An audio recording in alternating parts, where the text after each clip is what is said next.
Good morning, students. Today we are going to discuss the IUPAC nomenclature of coordination compounds. Coordination compound का IUPAC करने के लिए आप लोगों को जो है कुछ रूल्स फॉलो करने पड़ेंगे. तो let's discuss the rules of IUPAC nomenclature of coordination compounds.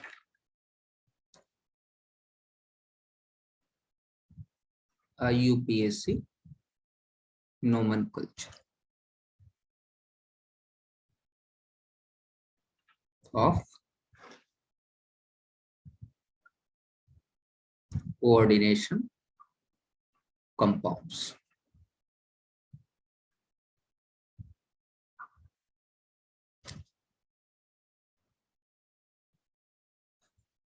Rule number 1.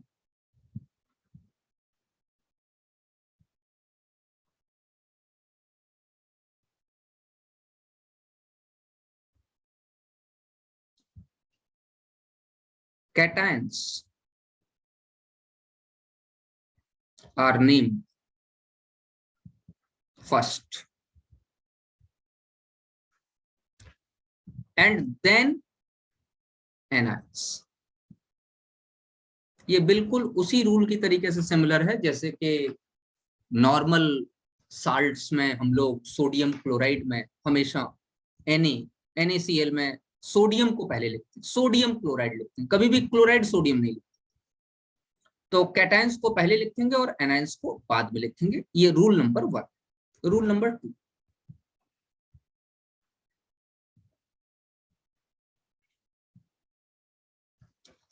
Rule number 2 है no prefix like di, tri, tetra, penta लिख देते. Like di, tri, tetra, penta, etc. will be used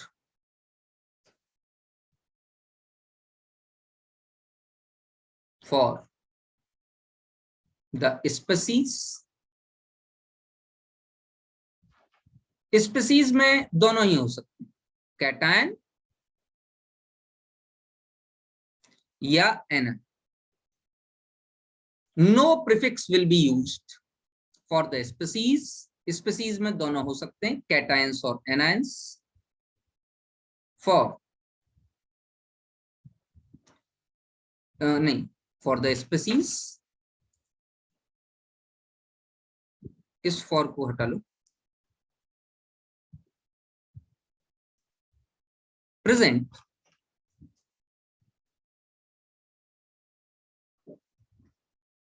outside the coordination sphere. It means the square bracket. जो coordination entity में square bracket है उसके बाहर चाहे cation हो चाहे एनायन, कोई प्रीफिक्स का यूज नहीं करो.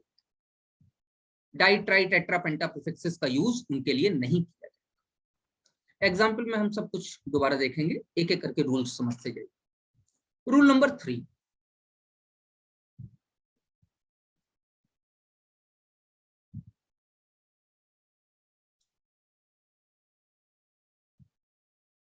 For naming complex entity, first name the ligands. और ligands का नाम मैं पहले ही आपको लिखा चुका हूं. First name the ligands in alphabetical order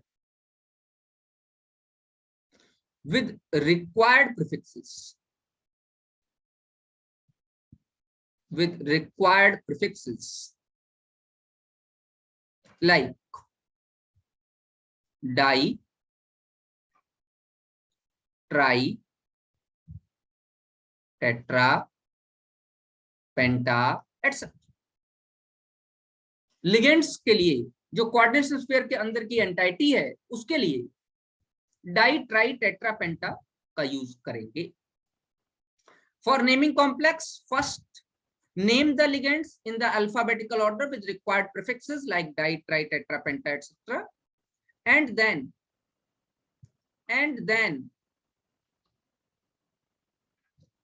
name the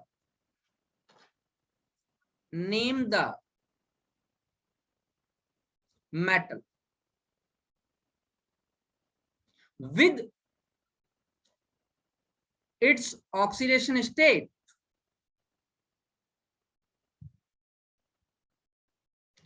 in parenthesis, it means bracket, और इसमें लिख लीजिए in Roman numeral, Roman numeral में लिखे। देखो बेटे, according to the new IUPAC concept, अब रोमन न्यूमरल वाला कॉन्सेप्ट हम लोगों ने हटा दिया है और हम लोग रोमन न्यूमरल की जगह इंग्लिश न्यूमरल्स का भी यूज कर रहे हैं। लेकिन NCERT ने अभी तक रोमन न्यूमरल को ही प्रेफरेंस दिया है, और मैं आपको ये कई बार बता चुका हूं कि if you want to cross NEET examination, no पंगा विद NCERT। नीट जेई अगर एग्जाम आप देना चाहते हैं तो NCERT के साथ कोई पंगा नहीं करेंगे, तो हम यहाँ पर रोमन न्यूमरल का ही इस समय यूज करेंगे। मैं आपको साइंस बताए दे रहा हूं कि नई जो IUPAC गाइडलाइंस हैं वो रोमन न्यूमरल की जगह इंग्लिश न्यूमरल्स को भी यूज कर। रूल नंबर 4,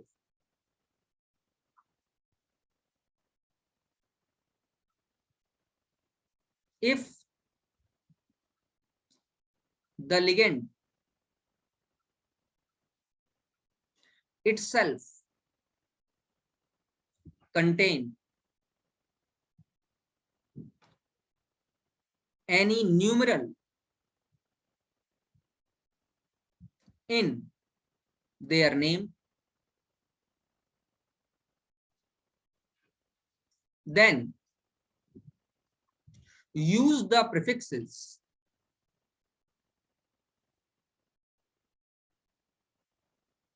like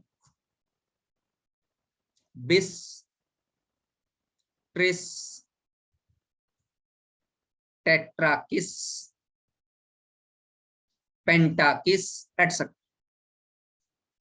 जैसे इथाइलिन डायमीन, इथाइलिन डायमीन में डाई वर्ड आ रहा है, न्यूमरल आ रहा है, तो उस केस में आप डाई इथाइलिन डायमीन नहीं कहेंगे, बिस इथाइलिन डायमीन कहेंगे। 2 के लिए बिस, 3 के लिए ट्रिस, 4 के लिए टेट्राकिस, 5 के लिए पेंटाकिस, इस तरीके के वर्ड्स का यूज किया जाएगा, प्रीफिक्सेस का यूज किया जाएगा। अब इसमें थोड़ा सा अगर मैं एक लाइन लिख दूं तो ज्यादा अच्छा काम बन जाएगा आपका और ज्यादा अच्छा समझ में आ जाएगा। बच्चों ने कहा था कि नीचे नहीं लिखें, तो मैं जो है अगले पेज में जा रहा हूं, एक नोट लिखा देता हूं आपको। नोट, जनरली these prefixes, कौन कौन से, bis, tris, tetrakis, pentakis, these prefixes are used for bidentate and polydentate ligands।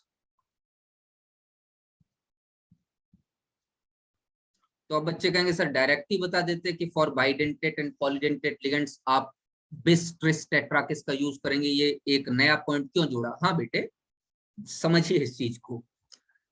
ऑक्सलेटो भी बाइडेंटेट लिगेंड है, बट ऑक्सलेटो के लिए बिस, ट्रिस का यूज नहीं करेंगे क्योंकि ऑक्सलेटो में किसी भी तरीके का न्यूमरल नहीं आ रहा। ऑक्सलेटो के लिए डाई ऑक्सलेटो ही यूज करें।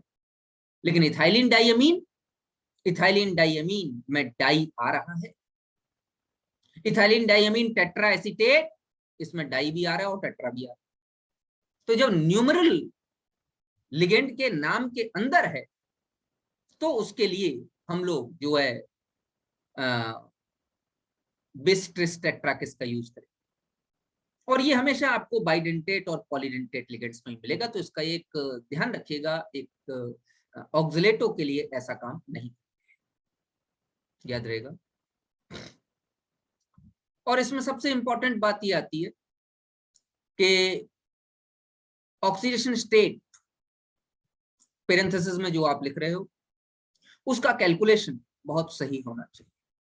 मोस्टली जितने भी कॉम्प्लेक्सेस हैं उनमें मेटल पॉजिटिव ऑक्सीडेशन स्टेट में ही बियर करेगा। ऑक्सीडेशन स्टेट रोमन न्यूमरल्स में आप यूज करेंगे। ये कुछ जनरल रूल्स थे जिन रूल्स की मदद से हम लोग IUPAC नोमेनकल्चर करें। चलिए भैया IUPAC नोमेनकल्चर करना शुरू करते हैं। एक एक एग्जाम्पल लेता हूं और आपको करना सिखाता हूं। बहुत ही सिंपल सिंपल एग्जाम्पल से कॉम्प्लेक्स की तरफ बढ़ेंगे, तो ध्यान रखेंगे कि काफी सिंपल एग्जाम्पल लेके हम लोग चल रहे हैं। नंबर 1, सिंपल से कॉम्प्लेक्स की तरफ। पहला है K4 FeCN होल 6। बेटे यहाँ के वैसे तो मैं इसको पहले भी बता चुका हूँ रिप्रेजेंटेशन ऑफ द कॉम्प्लेक्सेस में, कि पोटेशियम यहाँ पर सिंपल आयन है और anion FeCN whole 6 4 negative is a complex. तो कैटायन इज सिंपल और एनायन इज कॉम्प्लेक्स। रूल ये है cations are name first without any prefix, क्योंकि ये जो कैटायन है ये कॉम्प्लेक्स नहीं है, सिंपल कैटायन है, कोऑर्डिनेशन स्फीयर के बाहर की एंटाइटी है, तो विदाउट एनी प्रीफिक्स इसका नाम लिखेंगे। K4 है तो टेट्रा पोटेशियम न लिख के सिर्फ पोटेशियम नाम लिखेंगे, पोटेशियम।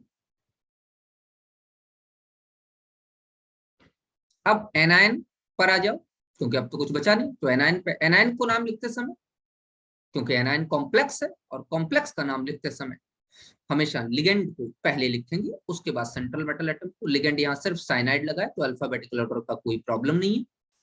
6 साइनाइड लगे हैं कोऑर्डिनेशन स्फीयर के अंदर की एंटाइटी के लिए, प्रीफिक्सेस का यूज करेंगे। 6 साइनाइड है, नाम हो जाएगा हेक्सा साइनाइडो सी। एम्बिडेंटेट लिगेंड है, साइनाइडो सी इसका नाम है, हेक्सा साइनाइडो सी। अब जरा एक चीज देखिए, मुझे उसको रूल्स में लिखना चाहिए था, मैं अभी लिख दूंगा। एनायन अगर कॉम्प्लेक्स है तो हमेशा मेटल को के आगे, मेटल के नाम के आगे 8 लगा, तो यहां पे लगाएंगे फेरेट। और ऑक्सीडेशन स्टेट इसकी सेकंड आ रही है तो यहाँ सेकंड। यहां मैं इस रूल को, एक रूल को आगे बढ़ा देता हूं।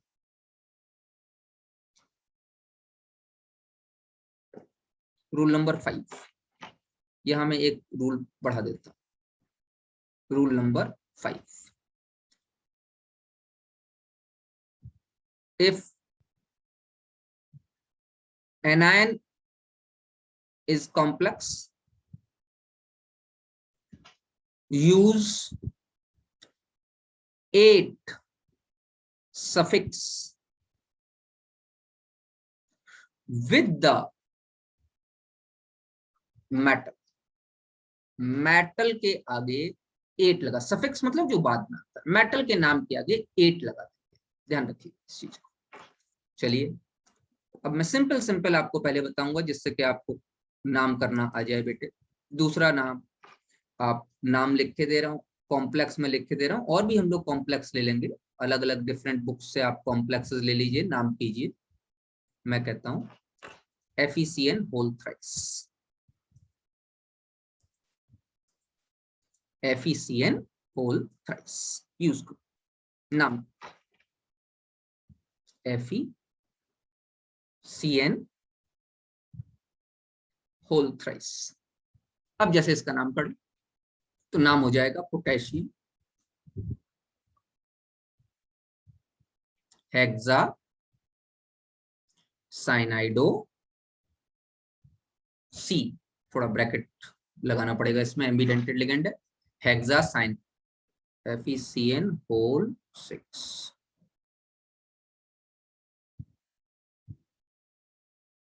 पोटेशियम हेक्सासाइनाइडो सी। आगे आयरन है और ये एनायनिक कॉम्प्लेक्स है, इसलिए इसको भी फेरेट ही लिखेंगे। ऑक्सीडेशन स्टेट इसकी 3 और इसकी 6, उधर जाएगा तो +3, तो फेरेट थर्ड। चलिए एक और लिख के दिखाइए। काफी सारे मैं एग्जांपल्स आपको करा दूंगा। मैं कह रहा हूं Cu NH3 होल 4 SO4। नाम लिखना है बेटे आपको। क्या करेंगे, इसमें कॉम्प्लेक्स कैटायन है और एनायन सिंपल। तो कैटायन पहले लिखा जाता तो डायरेक्टली लिगेंड पे आ जाओ। 4 अमोनिया लगे हुए हैं तो नाम हो जाएगा टेट्रा एमीन। डबल ए आएगा, डबल एम आएगा, ध्यान रखिएगा इसकी spelling. Tetra amine complex cation है तो मेटल के नाम में कुछ लगाना नहीं है, कॉपर लिखेंगे, ब्रैकेट लगा दीजिए। ऑक्सीडेशन स्टेट निकाल लीजिए कॉपर में। अमोनियम में तो कोई चार्ज होता नहीं है, सल्फेट पर 2 निगेटिव होते हैं, उधर चला जाएगा तो 2 पॉजिटिव हो जाएंगे। Copper second sulphate. बात समझ में आ रही? और भी मैं बेटे अलग जगह से ले लेता हूँ और कोई एग्जाम्पल आप लोगों के लिए ले लेता हूँ। देखो मैंने एग्जाम्पल्स रख रखे हैं, जैसे कि मैं कहता हूँ CO Cl2 En whole twice, और इस पर एक पॉजिटिव है।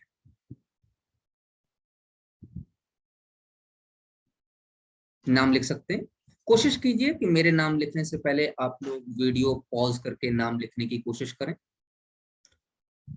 आप देख रहे हैं कॉम्प्लेक्स कैटायन है और डायरेक्ट लिगेंड पे आ जाइए।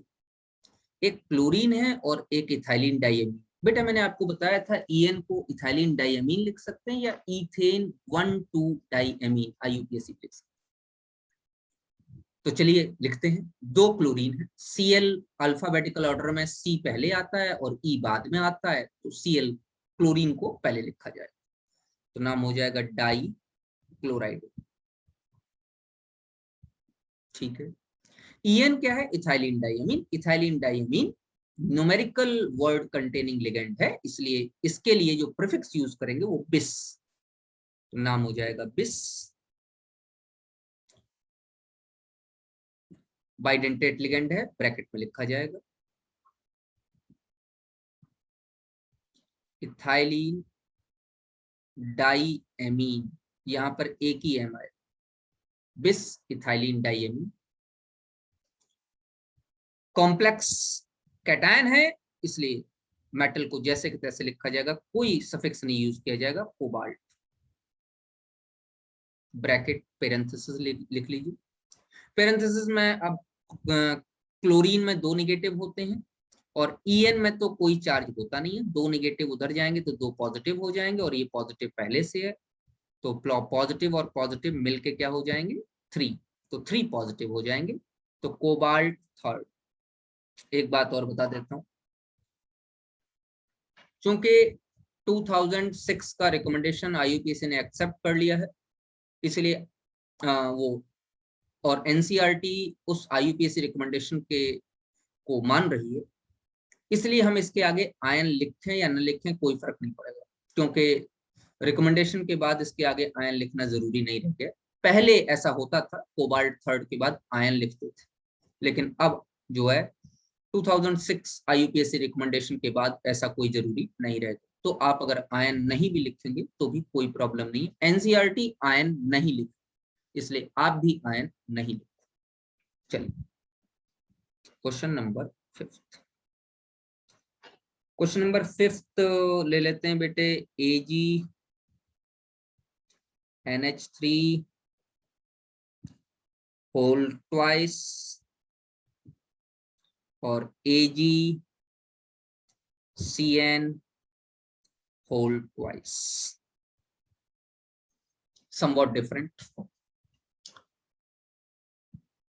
एग्जाम्पल तो आपको मैंने पहले ही बता दिया था. It is a type of complex in which the cation and anion both are complexes. अगर इसको आयनाइज करना चाहूं तो मैं आयनाइज करके दिखाऊं. आप देखो, इसको आयनाइज करके दिखाता हूं, अच्छा लगेगा आपको, और ऑक्सीडेशन स्टेट निकालना आसान हो जाएगी. और बेटा मेरे साथ सीखो आयनाइज कर. समझ बात आ रही नहीं आ रही? तो इसको नीचे आयनाइज कर देता हूँ बेटा. ये बनेगा AgNH3 होल ट्वाइस पर पॉजिटिव, और बनेगा AgCN होल ट्वाइस पर निगेटिव. ये कॉम्प्लेक्स लिखा हुआ है. अब आप कहोगे सर आपको कैसे पता चला? पहली बात तो कैटायंस आर नेम्ड फर्स्ट. हमेशा NaCl लिखा जाता है, Cl Na नहीं लिखा जाता, तो कैटायन हमेशा पहले लिखा गया. और सिल्वर सिर्फ +1 की ही ऑक्सीजन स्टेट शो करता है और कोई ऑक्सीजन स्टेट शो नहीं करता. तो सिल्वर के लिए यहाँ पर अमोनिया क्या था? न्यूट्रल लिगेंड था, तो +1 हो गई.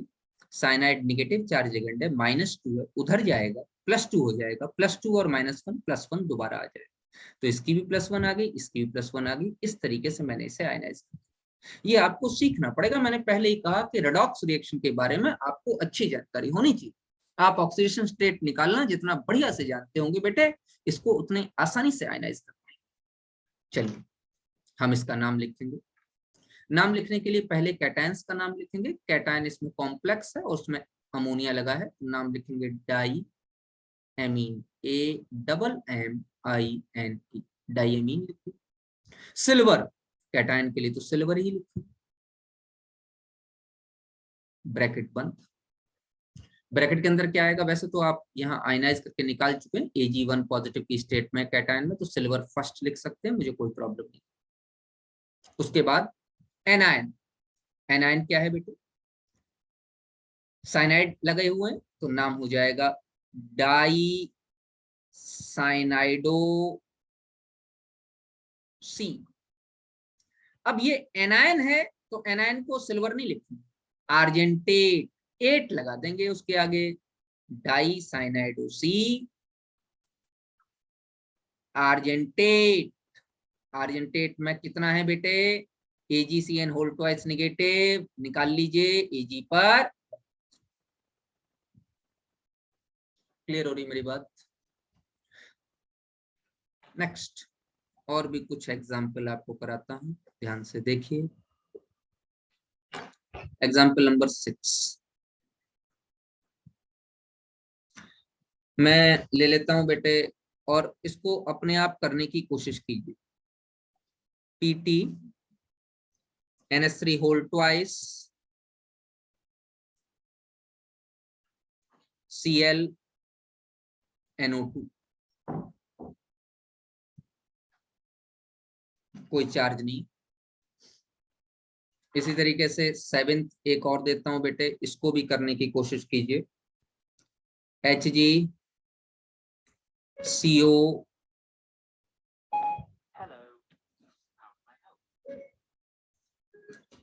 SCN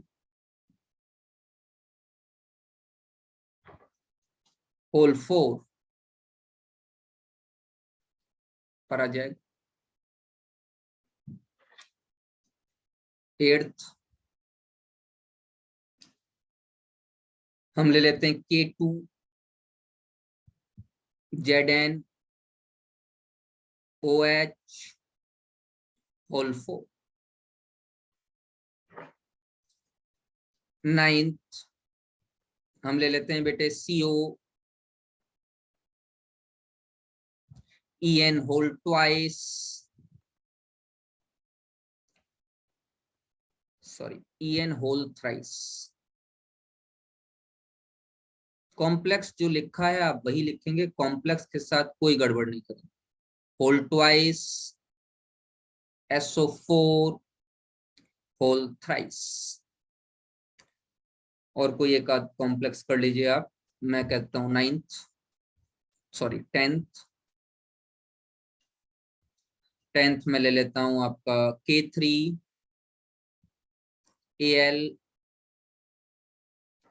C2O4 whole thrice.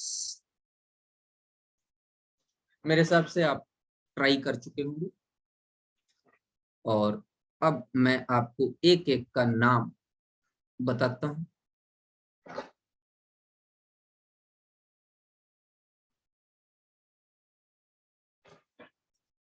देखिए ध्यान से,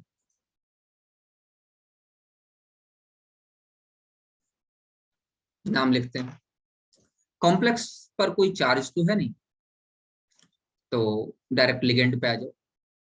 ये क्लोरीन है, क्लोराइड, ये एमीन है और ये नाइट्रो है। तो नाम लिखिए, die amine, AMMIN, क्लोराइडो। Nitrito N, और प्लेटिनम में NO2 में एक निगेटिव, Cl में एक निगेटिव, उधर चला जाएगा तो 2 पॉजिटिव, प्लेटिनम सेकंड। अगला बेटा, 4 थायोसाइनेटो लिगेंड लगे हैं, तो और ये Hg मरकरी, Hg पर एक पॉजिटिव और इस पर निगेटिव, तो कोबाल्ट थर्ड स्टेट में है, तो मरकरी कैटायन पहले लिखेंगे, एनायन बाद में। टेट्रा थायो साइनेटो एस, थायोसाइनेटो एस। आगे एनायन है तो कोबाल्टेट, चेक करते जाइए, थर्ड। इस तरीके से इसका कैटायन पहले है, पोटेशियम, 4 OH लगे हैं, तो टेट्रा हाइड्रोक्सो, टेट्रा हाइड्रोक्सो या हाइड्रोक्साइडो, हाइड्रोक्साइडो, नया नाम लिख लीजिए, टेट्रा हाइड्रोक्साइडो। एनायन जिंक है तो जिंकेट, 8 लगा देंगे और ब्रैकेट लगा लीजिए सेकंड। अगला, यहाँ पर सल्फेट और ये जो बाहर होल ट्वाइस और होल थ्राइस लगा है, ये वैलेंसी सेटिस्फाई करने के लिए है। मैं थोड़ा सा ध्यान देना चाहूंगा, इसको आयनाइज करा लो ऊपर, जिससे कि आप ज्यादा अच्छा कर पाओगे। COEN होल थ्राइस पर है बेटा 3 पॉजिटिव, और बेटा SO4 पर है 2 निगेटिव। तो इसके 2 निगेटिव यहां पहुंच गए और इसका 3 पॉजिटिव यहां पहुंच गया, क्रॉस वैलेंसी लगती है, वही है। अब यहां से अगर आप आयनाइज करा पाए तो ऑक्सीडेशन स्टेट आसानी से निकल जाए। कैटायन है, EN 3 लगे हुए हैं, तो नाम हो जाएगा ट्रिस, इथेन 1,2 डाइअमीन। देखो एक बार मैंने इथाइलिन डाइअमीन भी लिख के दिखाया, दूसरी बार मैंने IUPAC नेम लिख के दिखाया, इथेन 1,2 डाइअमीन। कोबाल्ट थर्ड, आयनाइज करा के दूर से दिखाई दे रहा है, वो थर्ड की स्टेट में। और लास्ट इज सल्फेट।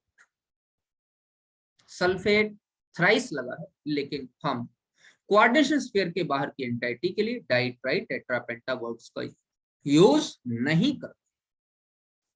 इसका नाम लिख लीजिए बेटा, K3 पोटेशियम,